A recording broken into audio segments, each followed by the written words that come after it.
Hi all. Mid cap ഡോക്ടറിൻ്റെ 2026 ഔട്ട്ലുക്കിലേക്ക് എല്ലാവർക്കും സ്വാഗതം. അപ്പം കഴിഞ്ഞ വർഷം ഇതുപോലെ തന്നെ 2024 ഡിസംബർ 31 ഞാൻ ഇതുപോലെ ഒരു വീഡിയോ ചെയ്തിരുന്നു. ഓക്കെ, അപ്പം അന്ന് അടുത്തൊരു വർഷം മാർക്കറ്റ് എങ്ങനെയായിരിക്കും എന്നതിനെപ്പറ്റി ചെറിയൊരു വിവരണം. നമ്മൾ യൂട്യൂബ് ചാനലൊക്കെ തുടങ്ങിയതേ ഉള്ളൂ. എങ്കിലും ദൈവം സഹായിച്ച് അത് ഏകദേശം നമ്മൾ അന്ന് കണ്ട ആ കാഴ്ചപ്പാടൊക്കെ തന്നെയാണ് മാർക്കറ്റിൽ ഉണ്ടായത്. അപ്പോൾ ഈ വീഡിയോയ്ക്ക് 2 പാർട്ടായിരിക്കും. ഫസ്റ്റ് പാർട്ട് അടുത്തൊരു വർഷം എന്തൊക്കെ കാര്യങ്ങളാണ് മാർക്കറ്റിനെ സപ്പോർട്ടീവായിട്ട് അല്ലെ മാർക്കറ്റിനെ മുമ്പോട്ട് നയിക്കത്തക്ക രീതിയിലുള്ള എന്തൊക്കെ കാര്യങ്ങളാണ് നിലവിൽ ഉള്ളത് എന്നും, രണ്ടാമത്തെ പാർട്ട് ചാർട്ട് എന്ത് പറയുന്നു എന്നുമാണ്. നമ്മളിതിനെ 2 സെക്ഷനായിട്ടാണ് വിഭാഗിച്ചിരിക്കുന്നത്. അപ്പോൾ നിങ്ങൾ ആദ്യം മുതൽ ഈ വീഡിയോ ശ്രദ്ധയോടെ കാണാൻ ശ്രമിക്കുക. എന്തൊക്കെ കാര്യങ്ങൾ, കാരണം അടുത്തൊരു വർഷത്തേക്കുള്ള ഒരു ഔട്ട്ലുക്കാണ് നമ്മൾ പറയുന്നത്. അപ്പം ഇത് എൻ്റെ മാത്രം വ്യൂ ആണ്. ഓക്കെ, എൻ്റെ മാത്രം. ഒരിക്കലും ഇതങ്ങനെ സംഭവിക്കണമെന്ന് യാതൊരു നിർബന്ധവും ഇല്ല. കാരണം എൻ്റെ കാഴ്ചപ്പാടുകളിൽ നിന്നും എൻ്റെ പഠനങ്ങളിൽ നിന്നും എനിക്ക് മനസ്സിലായ കാര്യം എന്താണോ അതാണ് ഞാൻ നിങ്ങളോട് ഷെയർ ചെയ്യുന്നത്. ഒരിക്കലും ഇതിങ്ങനെ സംഭവിക്കണമെന്ന് യാതൊരു നിർബന്ധവും ഇല്ല. ചിലപ്പോൾ ഞാൻ ഈ പറയുന്നത് മുഴുവൻ നേരെ ഉൾട്ടായിരിക്കും സംഭവിക്കുന്നത്. ഓക്കെ, കാരണം നാളെ എന്നുള്ളത് നമ്മളുടെ കയ്യിൽ നിൽക്കുന്ന കാര്യമല്ല. ഓക്കെ, നാളെ എന്നുള്ളതല്ല, അടുത്ത നിമിഷം പോലും നമുക്കുള്ളതെന്ന് നമുക്ക് ഒരിക്കലും പറയാൻ പറ്റത്തില്ല. കാരണം എന്താണ്, നടന്നു പോകുന്ന മനുഷ്യനാണ് ഉരുണ്ട് വീണ് ചാകുന്നത്. ശരിയല്ലേ? റോഡിൽ കൂടെ നടന്നു പോകുന്ന മനുഷ്യൻ അടുത്ത നിമിഷം അല്ലെ ഒരു വണ്ടി ആക്സിഡൻറ്റ് അല്ലെങ്കിൽ നടന്നു വന്ന് കുഴഞ്ഞു വീണ് മരിക്കുന്നു, അല്ലെ പല രീതികളിൽ ലോകത്തിൽ നിന്ന് മാറ്റപ്പെടും, ഇല്ലേ? അപ്പോൾ അടുത്ത നിമിഷം അല്ലെ അടുത്ത ദിവസം നമുക്കുള്ളതല്ല. അപ്പം പ്രൊഡിക്ഷൻ എന്ന് പറയുന്ന കാര്യം എന്താണ്, നമ്മളെപ്പോഴും സാധ്യതകളെ പറ്റിയാണ് സംസാരിക്കുന്നത്. ഓക്കെ, അപ്പോൾ എപ്പോഴും ആ ഒരു കാഴ്ചപ്പാടിൽ മാത്രമേ നിങ്ങൾ ഈ വീഡിയോ കണക്കാക്കാവൂ. അല്ലാതെ അദ്ദേഹം അങ്ങനെ പറഞ്ഞു, അങ്ങനെ മാർക്കറ്റ് ഇങ്ങനെ പോകും എന്ന് പറഞ്ഞൊരു തെറ്റിദ്ധാരണ അല്ലെങ്കിൽ ഒരു മൂഢധാരണയായിട്ട് നിങ്ങൾ ആരും ഇതിനെ കണക്കാക്കല്ല. ഞാൻ എൻ്റെ അറിവുകൾ, എനിക്ക് മനസ്സിലായ കാര്യങ്ങൾ നിങ്ങളുമായിട്ട് പങ്കുവയ്ക്കുന്നു. ഓക്കെ എന്ന് മാത്രമേ ഉള്ളൂ. ഓക്കെ, അപ്പം അടുത്ത ഒരു വർഷം മാർക്കറ്റിൽ ഇപ്പോഴും പ്രധാനമായിട്ട് ഓടിക്കളിക്കുന്ന ഒരു സംഭവമാണ് US-ഉമായിട്ടുള്ള ട്രേഡ് കരാർ. ഇതുവരെയായിട്ടും ആ ട്രേഡ് കരാറിന് ഒരു ധാരണയായില്ല. നവംബർ മാസം പറഞ്ഞു, അത് കഴിഞ്ഞ് ഡിസംബർ മാസം കഴിഞ്ഞു, അതിപ്പോൾ ഡിസംബറും കഴിഞ്ഞു. ഇനിയിപ്പം അടുത്തുള്ളത് ഇനി മാർച്ച് 31. ഓക്കെ, അപ്പോൾ ഇതെന്ന് വരും എന്നുള്ളതിനെ പറ്റി പല ഭാഗങ്ങളിൽ നിന്ന് ഡിസ്കഷൻ നടക്കുന്നുണ്ട്. എന്ന് വരുമെന്ന് ഒരു കുഞ്ഞുങ്ങൾക്കും ഇതുവരെയായിട്ടും അറിയത്തില്ല. പല പോസിറ്റീവ് ന്യൂസുകളും വരുന്നു, പക്ഷേ ട്രംപ് അതിനോടൊന്നും ഇതുവരെയായിട്ടും പ്രതികരിച്ചിട്ടില്ല. എന്താണ് പുള്ളിയുടെ മനസ്സിൽ ഉള്ളതെന്ന് ഒരു മനുഷ്യനും അറിയത്തുമില്ല. ഓക്കെ, ഇനിയിപ്പം ന്യൂ ഇയർ ഗിഫ്റ്റായിട്ട് നാളെ വല്ലതും പ്രഖ്യാപിക്കുമെന്നുള്ള കാര്യം നമുക്ക് അറിയത്തില്ല. അപ്പം എന്താണെങ്കിലും മാർക്കറ്റ് അതിനെ എക്സ്പെക്റ്റ് ചെയ്യുന്നുണ്ട്. അത് ഏത് രീതിയിലാണ് എടുക്കുക എന്നുള്ളതാണ് പ്രധാനപ്പെട്ട കാര്യം. കാരണം നിലവിൽ നമുക്ക് പാകിസ്ഥാൻ ഏതാണ്ട് 19% താരിഫ് എങ്ങാണ്ടാണ്. അപ്പോൾ ആ ഒരു രീതിയിലുള്ള താരിഫായിരിക്കും നമുക്കും മിക്കവാറും വരാനുള്ള സാധ്യത. എങ്കിലും അങ്ങോട്ട് കടക്കുന്നതിന് മുന്നേ നമുക്കൊരു 25% ഒരു പെനാൽറ്റി പോലെ നമുക്ക് അടിച്ചിരുന്നു, അല്ലേ? 25% റഷ്യൻ ഓയിൽ മേടിക്കുന്നതുകൊണ്ട് അടിച്ചത്. അറ്റ്ലീസ്റ്റ് അതെങ്കിലും റിമൂവ് ചെയ്തിരുന്നെങ്കിൽ നമുക്കൊരു റാലി നമുക്ക് കാണാമായിരുന്നു. പിന്നെ ഒരു സമവായത്തിലെത്തി 19%, 20%, 18% എത്രയാണോ തീരുമാനിക്കുന്നത്, അപ്പോഴത്തേക്കും മാർക്കറ്റ് അതിനെ അബ്സോർബ് ചെയ്യും. ഓക്കെ, പക്ഷേങ്കിൽ ഇതൊന്നും ഇതുവരെയായിട്ടും എന്ത് ചെയ്തില്ല, നടന്നിട്ടില്ല. അപ്പോൾ അങ്ങനെ ഒരു അൺസർട്ടനിറ്റി മാർക്കറ്റ് നിൽക്കുന്നുണ്ട്. ഏതായാലും അങ്ങനെ ഒരു സംഭവം വരും, അത് ഉറപ്പാണല്ലോ. വരും എന്നുള്ള കാര്യത്തിൽ യാതൊരു തർക്കവുമില്ല. അപ്പോൾ വരുമ്പോൾ ആ വരുന്ന ഡേറ്റ, വരുന്ന ആ ഇമ്പാക്റ്റ് എങ്ങനെയാണെന്നുള്ളത് ആ താരിഫിൻ്റെ നമ്പറുമായിട്ട് ബന്ധപ്പെട്ടിരിക്കും. അത് ഒന്നാമത്തെ കാര്യം. മാർക്കറ്റിലുള്ളൊരു പോസിറ്റീവ് ന്യൂസാണ്. എന്തായാലും അത് വരും, വരാതിരിക്കത്തില്ല. ഓക്കെ, രണ്ടാമത്തെ കാര്യം, ഇന്ത്യ പ്രധാനമായിട്ടും ഒരു ചുവടുവെപ്പ് നടത്താൻ പോകുന്ന ഒരു സംഭവം എന്ന് പറഞ്ഞു കഴിഞ്ഞാൽ നമ്മളുടെ GDP കാൽക്കുലേഷൻസ്. ഓക്കെ, ആ GDP കാൽക്കുലേഷൻസ് അതിൻ്റെ കംപ്ലീറ്റ് സെറ്റപ്പ് മാറ്റാൻ പോവുകയാണ്. കഴിഞ്ഞ പ്രാവശ്യം നമ്മൾ GDP പ്രഖ്യാപിച്ചപ്പം പിന്നെ വേൾഡ് ബാങ്കും മറ്റ് അനേക രാജ്യങ്ങളല്ല, ഏജൻസികൾ നമ്മളുടെ പിന്നെ ഈ GDP കണക്കാക്കുന്ന മെത്തേഡ് ശരിയല്ല എന്ന് പറഞ്ഞ് പല കോണുകളിൽ നിന്ന് വിമർശനം ഉയർന്നിട്ടുണ്ടായിരുന്നു. അപ്പം അങ്ങനെ ഒരു വിമർശനം വന്നു കഴിഞ്ഞപ്പം അത് വലിയ ചർച്ചയായി. അപ്പം ഇന്ത്യ ഇത്രയും നാളും GDP കണക്കാക്കുന്നത് ഞാനിവിടെ എഴുതി വെച്ചിട്ടുണ്ട്. കുറേ പഴയ കണക്ക് വെച്ചിട്ടാണ് നമ്മുടെ ഇന്ത്യ അത് കണക്കാക്കുന്നത്. ഏകദേശം 2011-12 വർഷങ്ങളിലെ കണക്ക് വെച്ചിട്ട് പുറകോട്ടുള്ള 15 വർഷത്തെ കണക്ക്, ഒരു 15 വർഷത്തെ ഡേറ്റ മൊത്തത്തിൽ പരിശോധിച്ചിട്ടാണ് സാധാരണഗതിയിൽ ഇന്ത്യ നമ്മുടെ GDP തയ്യാറാക്കുന്നത്. അപ്പോൾ അതിൽ ബേസ് ഇയറായിട്ട് എടുത്തേക്കുന്നത് ഇത്രയും നാളും നടത്തിയിരുന്നത്, കഴിഞ്ഞ GDP ഒക്കെ നമ്മൾ കണക്കാക്കിയത് 2011-12 ആ വർഷം കണക്കാക്കിയാണ് GDP തയ്യാറാക്കിയിരുന്നത്. ഓക്കെ, അപ്പോൾ അന്ന് 2011-12 പരിശോധിക്കുകയാണെന്നുണ്ടെങ്കിൽ പരിമിതമായ ഡേറ്റകൾ മാത്രമേ ഉള്ളൂ. ഈ പറയുന്ന പോലെ ഇപ്പം ധാരാളം ഡേറ്റകൾ വരുന്നുണ്ട്. പക്ഷെ ആ സമയത്ത് 2011-12 കാലഘട്ടത്തിൽ ഇത്രയധികം ഡേറ്റകളുടെ അതിപ്രസരം ഇല്ലായിരുന്നു, ഇല്ലേ? വളരെ ചുരുക്കം കാറ്റഗറികൾ മാത്രമേ ഉള്ളത്. ഇപ്പോഴാണ് കാറ്റഗറി ധാരാളം ഉണ്ടായിട്ടുള്ളത്. അപ്പം ആ കാറ്റഗറി വെച്ചിട്ടാണ് GDP കണക്കാക്കുന്നത്. അപ്പം എല്ലാ മേഖലകളിലും ഉള്ള പങ്കാളിത്തം GDPക്കകത്ത് ഇല്ല എന്ന് പറഞ്ഞാണ് പലരും പല കോണുകളിൽ നിന്ന് വിമർശനം ഉയർന്നത്. അപ്പം ഇന്ത്യ ആ ഒരു സ്ട്രക്ചറിന് മാറ്റം വരുന്നുണ്ട്. സാധാരണ രീതിയിൽ ഡെവലപ്ഡ് കൺട്രീസ് ഒക്കെ GDP കണക്കാക്കുന്നത് പ്രീവിയസ് 5 വർഷത്തെ അടിസ്ഥാനമാക്കി അവിടെ അന്നേരപ്പോൾ ആ വർഷങ്ങളിൽ വന്ന ഡേറ്റകളെ വിശകലനം ചെയ്തിട്ടാണ് GDP തയ്യാറാക്കുന്നത്. അപ്പോൾ ഇന്ത്യയും ആ പാത പിന്തുടരാൻ തീരുമാനിച്ചു. അപ്പോൾ ബേസ് ഇയർ 2022-23 കോവിഡിന് ശേഷമുള്ള 2022-23 ബേസ് ഇയർ ആക്കിക്കൊണ്ടായിരിക്കും പുതിയ GDP വരുമ്പോൾ അതിൻ്റെ ഡേറ്റകൾ വരുന്നത്.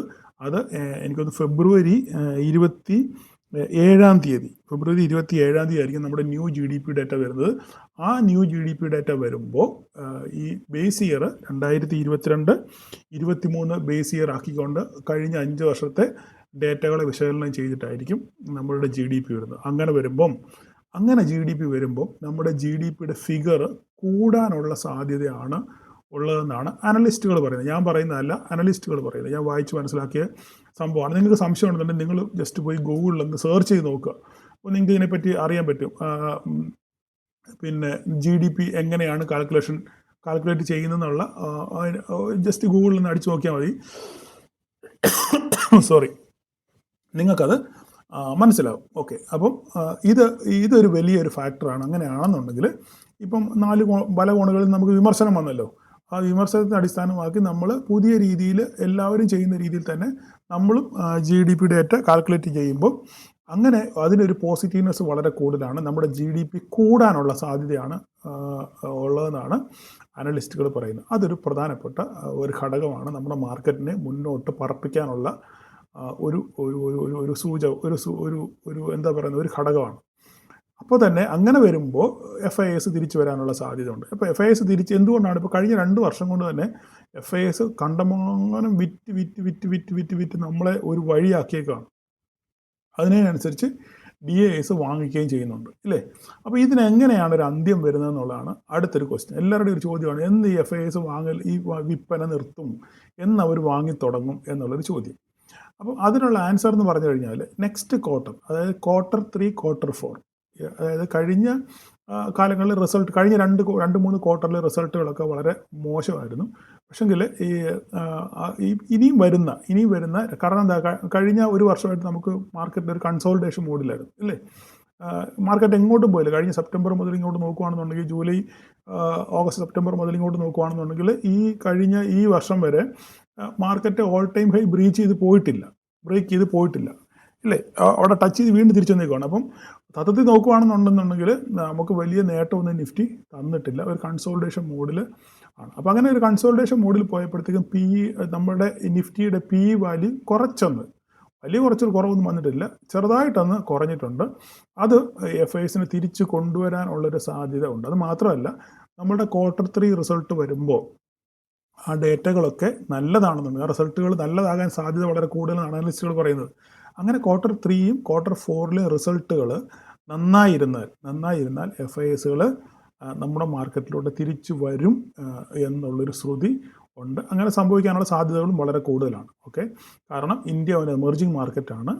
അപ്പോൾ അങ്ങനെ ആകുമ്പോൾ ഈ ഫിയർ ഓഫ് മിസ്സിങ്, അതായത് നഷ്ടപ്പെട്ടു പോകുമോ എന്നുള്ളൊരു ഒരു ഒരു ഒരു ഭീതി കൊണ്ട് FIS തിരിച്ചു വരാൻ സാധ്യതയുണ്ട്. പക്ഷേ ഇതിന് തടസ്സമായിട്ട് നിൽക്കുന്ന വലിയ പ്രശ്നം എന്ന് പറഞ്ഞു കഴിഞ്ഞാൽ നമ്മളുടെ പിന്നെ രൂപയുടെ മൂല്യം ഇടിയുന്നതാണ് ഏറ്റവും വലിയ പ്രശ്നം. കാരണം നമ്മുടെ രൂപയുടെ മൂല്യം ഡോളറിനെതിരെ ഇടിയുമ്പം അത്രയും പൈസ അവർ കൊടുത്തു വേണം പിന്നെ അവരുടെ പ്രോഫിറ്റ് ബുക്ക് ചെയ്യുമ്പോഴും ഇങ്ങോട്ട് കൊണ്ടുവരുമ്പോഴും അവർക്ക് ഇന്ത്യൻ റുപ്പീസിലെല്ലാം ചെയ്യാൻ പറ്റത്തുള്ളൂ. അവർ ഇവിടുന്ന് വിഡ്രോ ചെയ്യുമ്പോഴും ഇന്ത്യൻ റുപ്പീസിൽ കൊണ്ടുപോകാൻ പറ്റത്തുള്ളൂ. അപ്പം ഇന്ത്യൻ റുപ്പീസിൻ്റെ വില കൂടി നിൽക്കുമ്പോൾ അവർക്ക് ഇവിടെ ഇൻവെസ്റ്റ് ചെയ്യാൻ വലിയ താല്പര്യം കാണുന്നില്ല. കാരണം അവർക്ക് കിട്ടുന്ന റിട്ടേൺ വളരെ മോശമായിരിക്കും. കാരണം ഈ റുപ്യ ഡിപ്രീസിയേഷൻ ഒക്കെ മൊത്തത്തിൽ കണക്ക് കൂട്ടിയിട്ട് എല്ലാം തട്ടിക്കിഴിച്ച് വരുമ്പം അവർക്കൊന്നും കാണുകയില്ല. അതാണ് ഏറ്റവും വലിയൊരു പ്രശ്നം. അപ്പം നമ്മുടെ റുപ്പി ഒന്ന് പിടിച്ചു നിർത്താനും റുപ്പി ഡിപ്രീസിയേഷൻ ഒന്ന് കുറഞ്ഞു വരികയും ഇപ്പോൾ 91 വരെ പോയതാണ്, ഇപ്പോൾ തിരിച്ച് 89 ചില്ലറയിലെത്തിയിട്ടുണ്ട്. അപ്പം അങ്ങനെ റുപ്പി ഒന്ന് ഡിപ്രീഷിയേറ്റ് ചെയ്ത് ഒരു നല്ല സ്ട്രെങ്ത് കാണിക്കുകയാണെന്നുണ്ടെന്നുണ്ടെങ്കിൽ FIS തിരിച്ചു വരാനുള്ള സാധ്യതകളുണ്ട്. അതിനുവേണ്ടിയാണ് RBI ഇപ്പം പിന്നെ ഇത്രയും ഡോളർ മാർക്കറ്റിൽ നിന്ന് തിരിച്ചു വാങ്ങിക്കുന്നത്. ഞാൻ അതിനെപ്പറ്റി കഴിഞ്ഞ ദിവസം ഒരു വീഡിയോ ചെയ്തിട്ടുണ്ടായിരുന്നു. എത്രയാണ് 10 ബില്യൺ അല്ലേ, അതല്ലേ ഞാൻ പറഞ്ഞു, ആണെന്ന് എൻ്റെ ഓർമ്മ. $10 ബില്യൺ 10 ബില്യൺ മാർക്കറ്റിൽ നിന്ന് തിരിച്ച് എടുക്കുന്നു എന്ന് പറഞ്ഞ് നമ്മളൊരു ന്യൂസ് വായിച്ചായിരുന്നല്ലോ. അപ്പം ഇത് ഒക്കെ സൂചിപ്പിക്കുന്നത് നമ്മുടെ ഇന്ത്യൻ രൂപയെ ശക്തിപ്പെടുത്താനുള്ള ഒരു മാർഗമായിട്ട് തന്നെ കണക്കാക്കും. അപ്പോൾ അങ്ങനെയാണെന്നുണ്ടെങ്കിൽ FIS തിരിച്ചു വരാനുള്ള സാധ്യത വളരെ കൂടുതലാണ്. ഓക്കെ, പിന്നെ നമുക്കിതിനകത്തിൽ അടുത്ത വർഷം നമ്മുടെ മാർക്കറ്റിനെ സ്വാധീനിക്കുന്ന വേറൊരു ഘടകം എന്ന് പറയുന്നത് വീണ്ടും പല ഐറ്റങ്ങളുടെയും പല സാധനങ്ങളുടെയും GST വില കുറയ്ക്കാൻ ഉള്ള ഒരു സാധ്യത ഉണ്ട്. ഓക്കെ, അപ്പോൾ അങ്ങനെ ഒരു ശ്രുതി കേൾക്കുന്നുണ്ട്. അപ്പോൾ അങ്ങനെ ആകുമ്പോൾ അതായത് ഇപ്പം ഡൽഹിയിൽ ഭയങ്കര പൊല്യൂഷനൊക്കെ ആണല്ലോ. അപ്പോൾ അങ്ങനെ ആകുമ്പം വെള്ളത്തിനും എയർ പ്യൂരിഫയറിനും ഒക്കെ വില കുറയ്ക്കണം, GST ഒഴിവാക്കണം എന്നൊക്കെ പറഞ്ഞ് കേസും വഴക്കൊക്കെ പോയിട്ടുണ്ട് ഹൈക്കോടതിയിലൊക്കെ, സുപ്രീം കോടതിയിലൊക്കെ പോയിട്ടുണ്ട്. അപ്പം അതുമായിട്ടൊക്കെ ബന്ധപ്പെട്ട് അങ്ങനെയുള്ള കമ്പോണൻസുകൾക്കൊക്കെ പിന്നെ താരിഫ് എടുത്ത് കളയാനുള്ള GST എടുത്ത് കളയാനുള്ള സാധ്യതയുണ്ട്. അങ്ങനെ കുറേ ഐറ്റംസ് കൂടെ GSTയുടെ സ്ലാബ് കുറയ്ക്കുന്നത് പരിഗണനയിലുണ്ട്. അങ്ങനെയാണെന്നുണ്ടെങ്കിൽ അത് മാർക്കറ്റിന് ഒരു മുന്നോട്ട് പോകാനുള്ളൊരു ഉത്തേജനം നൽകും. ആൾക്കാർക്ക് കൺസംഷൻ കൂടാനുള്ള സാധ്യതകൾ വളരെ കൂടുതലാണ്. അതുപോലെ തന്നെ ഒരു പ്രധാനപ്പെട്ട ചുവടുവെപ്പ് ഒരു പക്ഷെങ്കിൽ നമുക്ക് ടാക്സ് എക്സംഷൻ തരാനുള്ള സാധ്യത വളരെ കൂടുതൽ. ചിലപ്പോൾ STT കുറയ്ക്കുകയോ അല്ലെങ്കിൽ LTCGയോ STCGയോ ഒക്കെ കുറയ്ക്കാനുള്ള സാധ്യത നമുക്ക് തള്ളിക്കളയാൻ പറ്റത്തില്ല. അങ്ങനെ ഇപ്പം മാർക്കറ്റ് ഇങ്ങനെ FIS വരാതിരിക്കുകയും പിന്നെ DAs കണ്ടമാനം ഇങ്ങനെ വാങ്ങിച്ച് മാർക്കറ്റിനെ പിടിച്ചെടുത്തുകയോ ചെയ്യുമ്പം ഒരു പക്ഷേ ഗവൺമെൻറ്റിന് ഇവരെ തിരിച്ചു കൊണ്ടുവരാനോ മാർക്കറ്റിനെ ഉത്തേജിപ്പിക്കാനോ ചിലപ്പോൾ ഒരു ടാക്സ് എക്സംഷൻ കൊടുക്കാനുള്ള സാധ്യത ബജറ്റിനകത്തിൽ ഉണ്ട്. അങ്ങനെ ടാക്സ് എക്സംഷൻ കൊടുക്കുകയാണെന്നുണ്ടെങ്കിൽ മാർക്കറ്റ് പറക്കാനുള്ള സാധ്യതകളും നമുക്ക് തള്ളിക്കളയാൻ പറ്റത്തില്ല. അപ്പോൾ ഇങ്ങനെയൊക്കെയുള്ള കാര്യങ്ങളാണ് അടുത്ത വർഷം മാർക്കറ്റിനെ കാത്തിരിക്കുന്നത്. അപ്പോൾ തന്നെ ഇതിൻ്റെ ഇടയിൽ യുദ്ധങ്ങളും മറ്റ് പ്രശ്നങ്ങളും ഒക്കെ സംഭവിക്കാൻ സാധ്യതയുണ്ട്. നമ്മുടെ കയ്യിൽ നിൽക്കുന്ന കേസുകളല്ല ഇല്ലേ. ഇപ്പം അല്ലെ എന്തെങ്കിലും ദുരന്തമോ അല്ലെ മറ്റ് എന്തെങ്കിലും കടൽക്ഷോഭമോ അല്ലെ മറ്റ് അങ്ങനെ സുനാമിയോ എന്തെങ്കിലുമൊക്കെ വരുവാണെങ്കിൽ അതൊന്നും നമ്മുടെ കയ്യിൽ നിൽക്കുന്നത്, നമുക്കൊന്നും പ്രെഡിക്റ്റ് ചെയ്യാൻ പറ്റത്തില്ല. ഓക്കെ, അതൊന്നും ഇല്ലാതെ സുഖസുന്ദരമായി യുദ്ധങ്ങളൊന്നും ഇല്ലാതെ പ്രശ്നങ്ങളും ഒന്നും ഇല്ലാതെ മുന്നോട്ട് പോവുകയാണെന്നുണ്ടെങ്കിൽ നമുക്ക് അടുത്ത വർഷം മാർക്കറ്റിൽ ഒരു പക്ഷെങ്കിലും ഒരു റാലിക്കുള്ള സാധ്യത വളരെ കൂടുതലാണ്. കാരണം കഴിഞ്ഞ 2 വർഷമായിട്ട് മാർക്കറ്റ് എവിടം വരെയാണോ പോയത് അവിടം വരെ തന്നെ പോയിട്ടുള്ളൂ. അതായത് കഴിഞ്ഞതിന് അങ്ങേ വർഷം 2024 മാർക്കറ്റ് എവിടെയാണോ പോയത് അതിനപ്പുറം കടന്ന് 2025 പോയിട്ടില്ല. ഓക്കെ, അപ്പോൾ അങ്ങനെ ഒരു കൺസോളിഡേഷൻ മോഡിലേക്കായിരുന്നു മാർക്കറ്റ് ഈ വർഷം നിന്നത്. അങ്ങനെയെങ്കിൽ അടുത്ത വർഷം നമുക്ക് ഒരു റാലിക്കുള്ള സാധ്യത നമുക്ക് പ്രതീക്ഷിക്കാം എന്നാണ് ഉദ്ദേശിക്കുന്നത്. അപ്പോൾ ഇനിയിപ്പം നമ്മുടെ അടുത്ത ഭാഗം നമുക്ക് ചാർട്ട് എന്ന് പറയുന്നതാണ് നമുക്ക് നോക്കേണ്ടത്. അപ്പോൾ നമുക്ക് ചാർട്ടിലോട്ടൂടെ ഒന്ന് പോകാം. അതിന് ശേഷം നമുക്ക് എന്ത് ചെയ്യണം എന്നുള്ള കാര്യങ്ങൾ കൂടെ നമുക്ക് ഒന്ന് ചിന്തിക്കാം. അപ്പം നിങ്ങൾ ഈ കാണുന്നത് 2025 ഡിസംബർ 31 വരെയുള്ള ഏകദേശം 1990 മുതൽ 2025 വരെയുള്ള പിന്നെ ഇയർലി ചാർട്ടാണ് നിങ്ങൾ കാണുന്നത്. നിഫ്റ്റിയുടെ ഇയർലി ചാർട്ടാണ് നിങ്ങൾ ഈ കാണുന്നത്. ഓക്കെ, ഇതിനകത്ത് നമ്മൾ നോക്കിയാൽ മനസ്സിലാകും വളരെ തുലവും വളരെ വിരളമാണ് റെഡ് ക്യാൻഡിൽസ് ഇതിനകത്ത് കാണാൻ പറ്റുന്നത്, അല്ലേ? ഒരു മാർക്കറ്റ് ഒരു നല്ല രീതിയിലൊരു മൂവ്മെൻറ്റ് 2005 ശേഷം മാർക്കറ്റ് പിന്നെ നിഫ്റ്റി ഒരു ബുള്ളിഷ് സെറ്റപ്പിലാണ് ഇങ്ങനെ പോയിക്കൊണ്ടിരിക്കുന്നത്. അതിനുശേഷം ഈ 2008 ഒരു വലിയ കറക്ഷൻ വന്നു. അതിനുശേഷം മാർക്കറ്റ് പതുക്കെ ഒരു വൺ വേ റാലി ഇങ്ങനെ നടത്തിക്കൊണ്ടിരിക്കുകയാണ് ഇയർലി ബേസിൽ നമ്മൾ നോക്കുകയാണെന്നുണ്ടെങ്കിൽ. അപ്പം ഇതിനകത്തിൽ നമ്മൾ നോക്കേണ്ട കാര്യം എന്ന് പറഞ്ഞു കഴിഞ്ഞാൽ ഈ കാണുന്നത് 2020 കൊറോണയാണ്. ഈ വലിയ വാല് കാണുന്നത്. ഓക്കെ, നിങ്ങൾ ഇച്ചിരി വലുതാക്കി കാണിക്കാം. 2024 നിങ്ങൾ കാണുന്നത് ഈ കൊറോണ വലിയ വാലാണ്, ഇല്ലേ? കൊറോണ വലിയൊരു സംഭവം ഉണ്ടായെങ്കിലും മാർക്കറ്റ് അവിടെ നിന്ന് റിക്കവർ ചെയ്ത് മാർക്കറ്റ് പിന്നെ 2020 മുതൽ 20, 21, 22, 23, 24, 25 അങ്ങനെ 5 കൊല്ലം കൊണ്ട് മാർക്കറ്റ് നല്ല രീതിയിൽ റാലി ചെയ്തു, ഇല്ലേ? ഈ കൊറോണയ്ക്ക് ശേഷം മാർക്കറ്റ് റാലി ചെയ്താൽ 13,000-ൽ നിന്ന് 26,000-ലെത്തി. ഏകദേശം 13,000 പോയിന്റ് 5 വർഷം കൊണ്ട്, ഏകദേശം 5 വർഷം കൊണ്ട് 13,000 പോയിന്റ് നമ്മളുടെ നിഫ്റ്റി ട്രാവൽ ചെയ്തു, അല്ലേ? അപ്പോൾ ഇനിയിപ്പോൾ അടുത്ത വർഷം എന്താണ് സംഭവിക്കാൻ പോകുന്നത്, ഈ ചാർട്ട് എന്താണ് പറയുന്നത് നമുക്ക് നോക്കാം. അപ്പോൾ നമ്മൾ ഈ ചാർട്ടിനെ നോക്കുകയാണെങ്കിൽ ഈ കൊറോണ ചാർട്ട് അങ്ങ് വിട്ടേരെ, ഈ കൊറോണയുടെ ക്യാൻഡിൽ അങ്ങ് നമ്മൾ ഒഴിവാക്കും, ഇല്ലേ? അതിനുശേഷം നമ്മൾ 2020 കൊറോണ, 2021 അതിൻ്റെ അലയൊലികളുണ്ടെങ്കിലും അത് അവസാനമായപ്പോഴത്തേക്ക് എല്ലാം പൂർണ്ണമായിട്ട് റിക്കവർ ചെയ്തു, അല്ലേ? അങ്ങനെ നമ്മൾ 2021 വർഷം എടുത്തു കഴിഞ്ഞാൽ മാർക്കറ്റ് ഏകദേശം നമ്മൾ നോക്കിയാൽ ഏകദേശം 14,000 മുതൽ ഒരു 18,000 വരെ മാർക്കറ്റ് പോയി. 4,000 പോയിന്റിൻ്റെ റാലി നടത്തി അവസാനം ഒരു 3,500 പോയിന്റിൽ ക്ലോസിങ് കിട്ടി, ഇല്ല? 3,500 പോയിന്റ് റാലി ചെയ്ത് മാർക്കറ്റ് ക്ലോസ് ചെയ്തു, ശരിയല്ലേ? അപ്പം അതിനുശേഷം 2022 നോക്കിക്കഴിഞ്ഞ് കഴിഞ്ഞാൽ മാർക്കറ്റ് വലിയൊരു കറക്ഷനിലേക്ക് പോയെങ്കിലും മാർക്കറ്റ് ക്ലോസ് ചെയ്തത് പ്രീവിയസ് വർഷം പിന്നെ പുറകിലത്തെ വർഷത്തിൻ്റെ മുകളിലാണ് ഈ ക്യാൻഡിൽ ക്ലോസ് ചെയ്തേക്കുന്നത്. മനസ്സിലായോ പറഞ്ഞേ? അതായത് 2021 നമുക്ക് ഒരു 3,500 പോയിന്റിൻ്റെ റാലി കിട്ടി. അതിനുശേഷം 2022 വലിയൊരു റാലി. ഇത് നമ്മൾ നോക്കുകയാണെന്നുണ്ടെങ്കിൽ 15,300 ടു 19,000 അടുത്തുണ്ട്. അപ്പം ഇത് 15,000. അപ്പോൾ ഏകദേശം 4,000 പോയിന്റിൻ്റെ ഒരു എന്താ പറയുക, ഒരു സ്വിങ്, 4,000 പോയിന്റ് അങ്ങോട്ടും ഇങ്ങോട്ടും കിടന്ന് ആടിക്കളിച്ച അവസാനം പോസിറ്റീവായിട്ട് ക്ലോസ് ചെയ്തൊരു വർഷമാണ് 2022, അല്ലേ? അപ്പം 2021 നോക്കുകയാണെന്നുണ്ടെങ്കിൽ ആ 21 ഹൈ നമ്മൾ നോക്കിക്കഴിഞ്ഞാൽ ഏകദേശം 18,500 കൂട്ടിക്കും, 18,500 ഓക്കെ. അപ്പോൾ അടുത്ത വർഷവും 2022 18,500 വരെ പോയി മാർക്കറ്റ്, ഓക്കെ. പക്ഷെങ്കിൽ അവിടെ തട്ടി വീണ്ടും മാർക്കറ്റ് തിരിച്ച് താഴെ വന്നാണ് ക്ലോസ് ചെയ്തത്. ഏകദേശം 18,900 മാർക്കറ്റ് ക്ലോസ് ചെയ്തത്. അതിന് തലേ വർഷം ക്ലോസ് ചെയ്തത് ഏകദേശം 17,500 ക്ലോസ്. അപ്പം ചുരുക്കം പറഞ്ഞു കഴിഞ്ഞാൽ നമ്മൾ ശരിക്കും നോക്കുവാണെങ്കിൽ 2021 22 നമ്മൾ നോക്കുവാണെങ്കിൽ ഒരു 500 പോയിന്റിൻ്റെ റാലി മാത്രമേ 2022 നടത്തിയുള്ളൂ. 2021 അപേക്ഷിച്ച് നോക്കുവാണെങ്കിൽ വെറും 500 പോയിന്റ് റാലി, വലിയൊരു 4,000 പോയിന്റിൻ്റെ ഒരു സ്വിങ് നടന്നു. പക്ഷെ വെറും 500 പോയിന്റ് മാത്രമേ ഗെയിൻ കിട്ടിയുള്ളൂ. ഏത് വർഷം? 2022 വർഷം, അല്ലേ? അതിനുശേഷം 2023 വന്നു കഴിഞ്ഞാൽ ഒരു വലിയ ഒരു റാലി നമുക്ക് കിട്ടി. ഇവിടെ നമ്മൾ നോക്കുകയാണെന്നുണ്ടെങ്കിൽ 18,000 മുതൽ ഏകദേശം 21,000 വരെ, 21,700 വരെ പോയി. 18,000 മുതൽ 18, 21, ഓക്കെ. അപ്പോഴും ഇവിടെയും 22 കൂട്ടിക്കോ.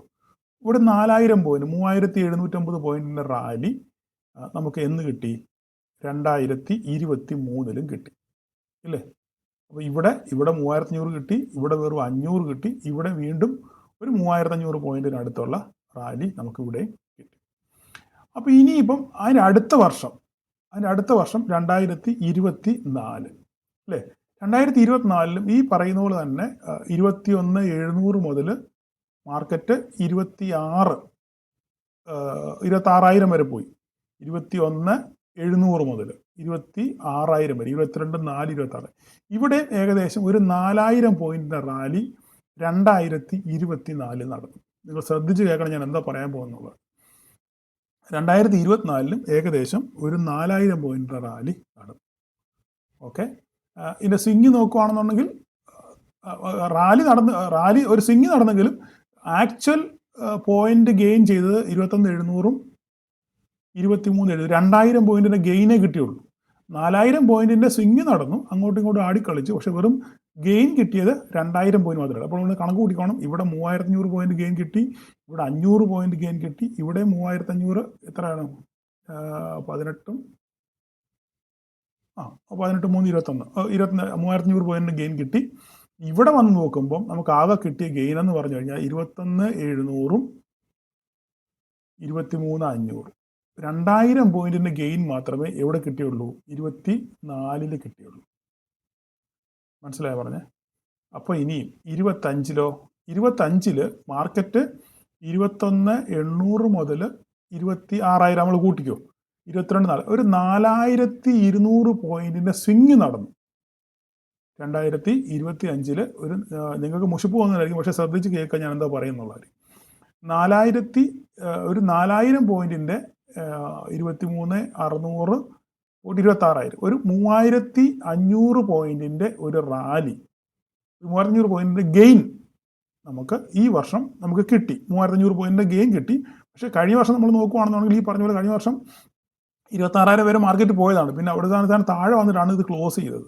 അപ്പോൾ ചുരുക്കം പറഞ്ഞു കഴിഞ്ഞാൽ നമ്മുടെ ഈ 2025-ലുണ്ടായ ക്യാൻഡിൽ, ഈ 2025-ലുണ്ടായ ക്യാൻഡിൽ 2024-ൽ ഉണ്ടായതാണ് ഇല്ലേ? അവിടെ കാരണം ഇതിനപ്പുറം മാർക്കറ്റ് ഇത് പോയി, 2025 പോയിട്ടില്ല. 2024 ക്രിയേറ്റ് ചെയ്ത ഹൈ കട്ട് ചെയ്തിട്ട് ഒരിക്കലും 2025 മോളോട്ട് പോയിട്ടില്ല ഇല്ലേ?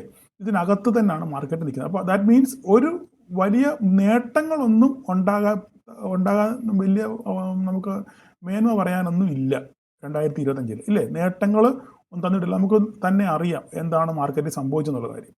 അപ്പോൾ ഇനിയിപ്പോൾ അങ്ങനെയാണെങ്കിൽ അടുത്ത വർഷം എന്താണ് സംഭവിക്കാൻ പോകുന്നത് എന്നുള്ളതാണ് ചോദ്യം.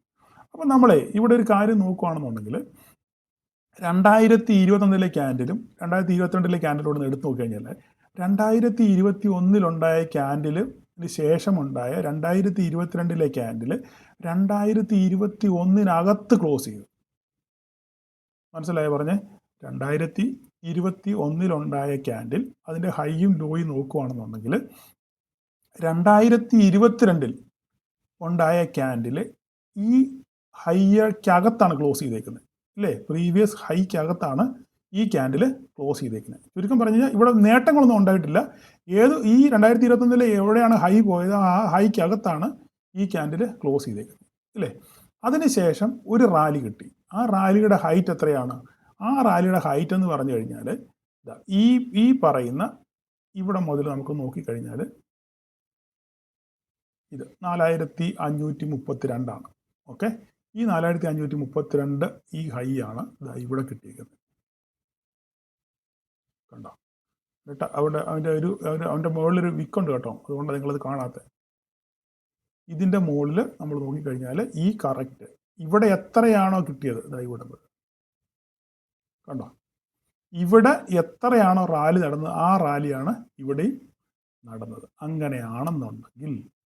അങ്ങനെയാണെന്നുണ്ടെങ്കിൽ നമുക്ക് അടുത്ത വർഷം ഈ ക്യാൻഡിൽ എത്രയാണോ അത്രയും ദൂരം ഈ കണക്കും പ്രകാരം ഇവിടുന്ന് ഈ ക്ലോസിങ്ങിൻ്റെ അവിടുന്ന് ഇപ്പോൾ 2025 ക്ലോസ് ചെയ്ത ആ പോയിന്റിൽ നിന്ന് പ്രീവിയസ് ക്യാൻഡിൽ 2024-ലെ ക്യാൻഡിൽ എത്ര ദൂരം പോയോ അത്രയും ദൂരം ഇവനും പോകണം. ഓക്കെ, അങ്ങനെയാണ് നമുക്ക് നടന്നു നോക്കാം എത്ര വരും എന്നുള്ള കാര്യം. ഓക്കെ, നമുക്ക് നടന്നു നോക്കാം എത്രയാണെന്നുള്ള കാര്യം. ഇവിടെ നമ്മൾ നോക്കുകയാണെന്നുണ്ടെങ്കിൽ ഇതാണ് പ്രീവിയസ് ക്യാൻഡിൽ ഹൈ.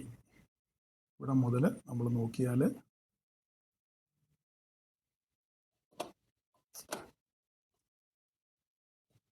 സ്റ്റക്കായി നമ്മൾ അളക്കുവാണെന്നുണ്ടെങ്കിൽ ഏകദേശം 4960, 5000 പോയിന്റ് കൂട്ടിക്കുക. നമുക്കൊരു 5000 പോയിന്റ് ഇവിടുന്ന്, ഈ ഹൈയിൽ നിന്ന് നമുക്കൊരു 5000 പോയിന്റിൻ്റെ റാലി, 4966 കിടക്കുന്നത്, 5000 പോയിന്റ് കൂട്ടിക്കും ഓൾമോസ്റ്റ്.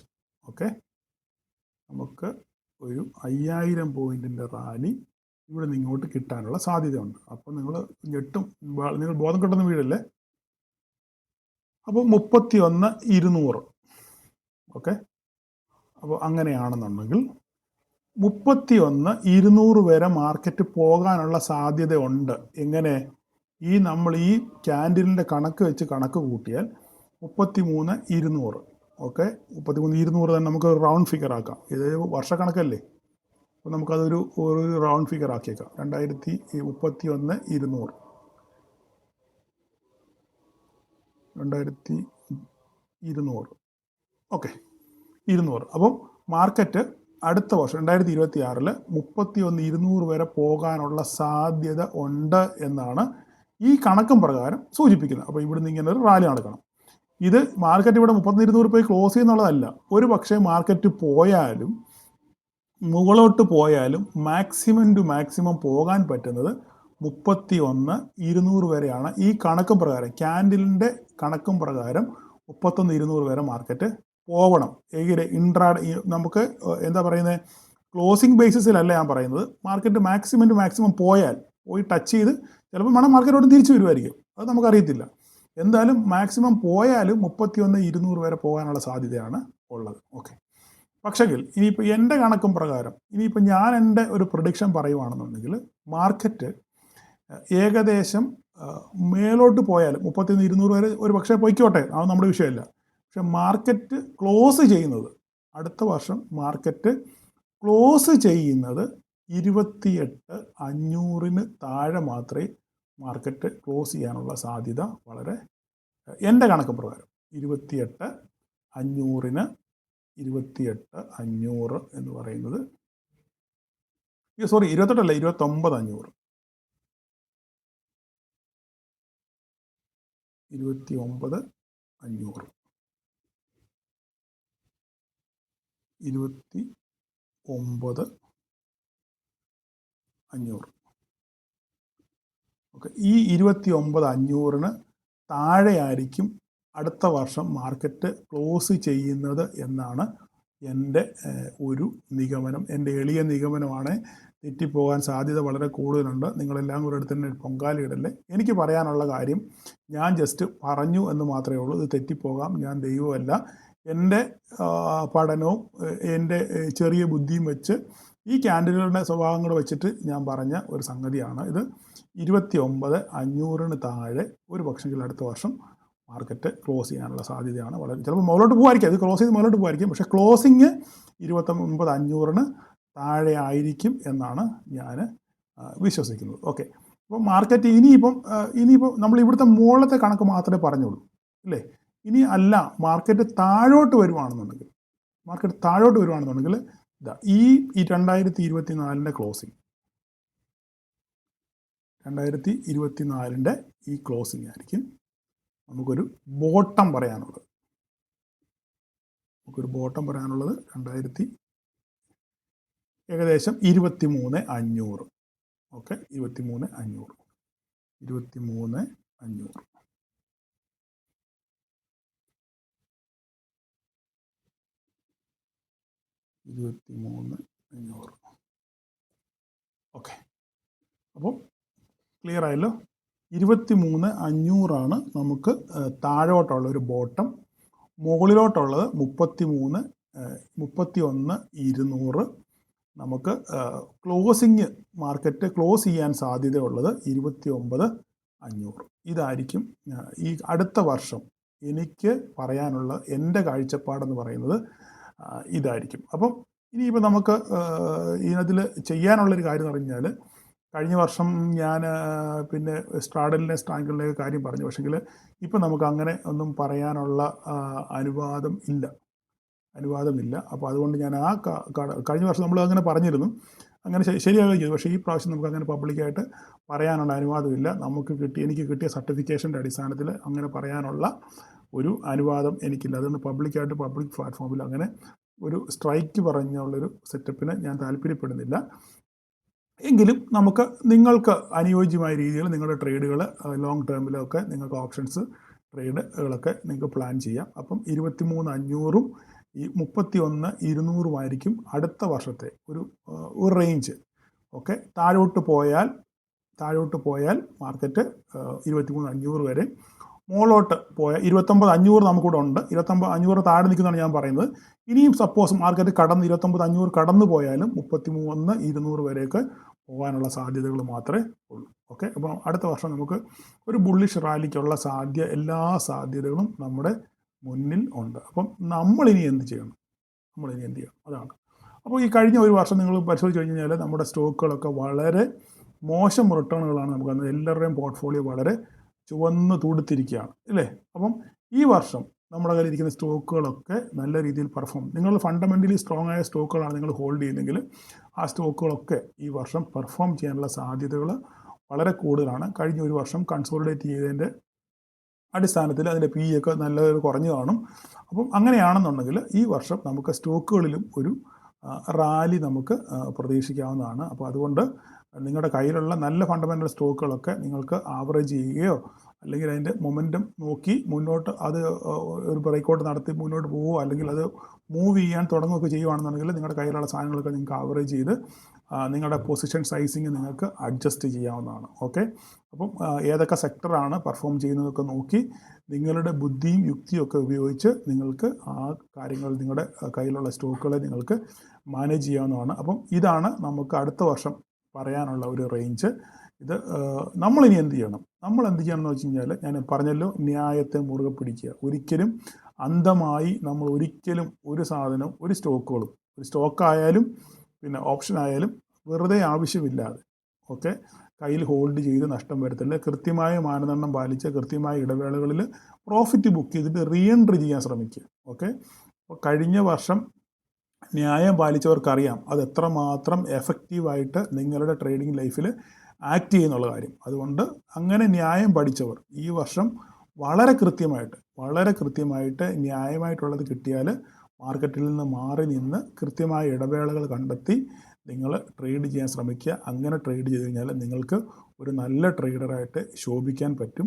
അങ്ങനെ 2026 ശോഭനമായ ഒരു ഭാവി ട്രേഡിംഗ് ലൈഫിലൂടെ നിങ്ങൾക്ക് ഉണ്ടാകട്ടെ എന്ന് ആശംസിച്ചുകൊണ്ട് ഞാൻ ഈ വീഡിയോ ഇവിടെ നിർത്തുകയാണ്. എല്ലാവർക്കും ഹാപ്പി ന്യൂ ഇയർ. നിങ്ങളെയും നിങ്ങളുടെ കുടുംബത്തെയും നിങ്ങളുടെ സംരംഭങ്ങളെയും ഒക്കെ ദൈവം തമ്പുരാൻ വളരെ കൈ അയച്ച് അനുഗ്രഹിക്കട്ടെ എന്ന പ്രാർത്ഥനയോടെ ഈ വീഡിയോ നിർത്തുന്നു. Thank you all.